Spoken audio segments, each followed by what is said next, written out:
So eventually you had the formulation, you had the solubility, you knew it was working in this MH model of the pig. Then how did it get from that recognition to the FDA and to get it introduced into clinical practice? What were some of the steps and highlights? Essentially, after the publication in British Journal of Anesthesiology, then that's with the pigs.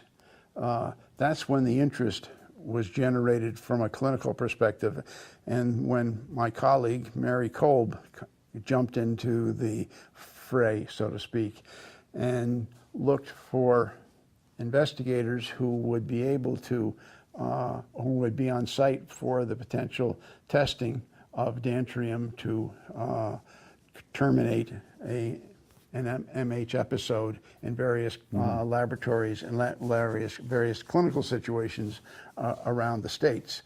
And I'm not sure of the total number that she had. It was probably closer to 20 that labs that she had signed up and had supplies of Dantrium IV on available that were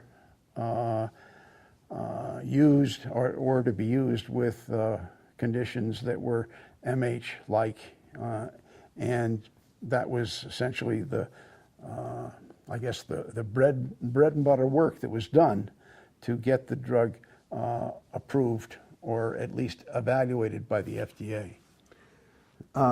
So, as I recall, at that time, once the drug was out there and being trialed in the field, a number of people had trialed it, and there was a meeting somewhere in the mid to late 1970s, and I remember it because I was a participant in that meeting, where the actual records of the patients who received this drug in relationship to a presumed episode of malignant hypothermia was reviewed by a panel of about 15 people. I don't remember all of them that were there, but I do remember John Ryan was there, and this was held, and the meeting was held in Boston. It was a very exciting meeting because it was clearly identified that there were a number of different patients where the drug worked very effectively.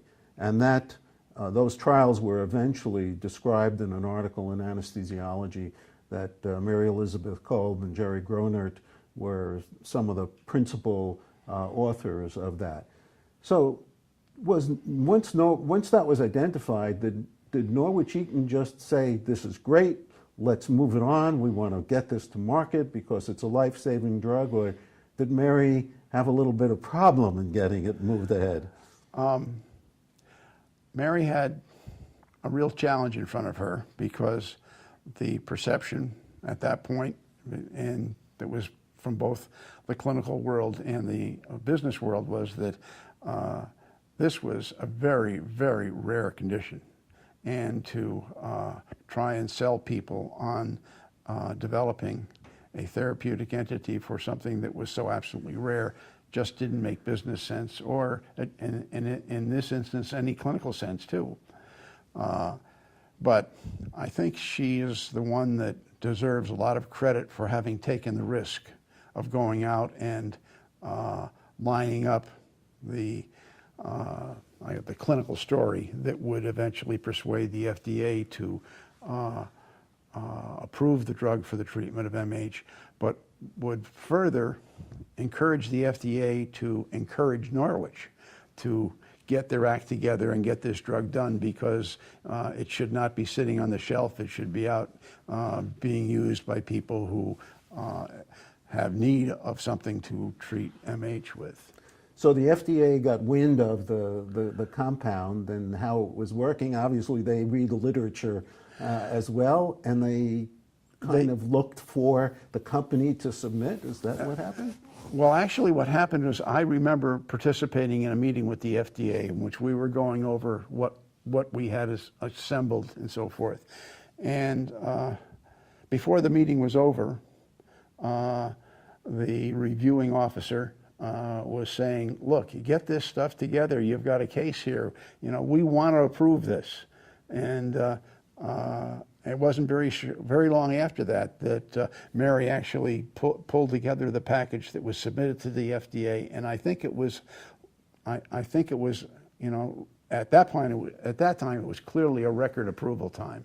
I don't remember the numbers now. If I gave you numbers, they would be wrong, but it was absolutely the fastest approval time for any drug submission to that date.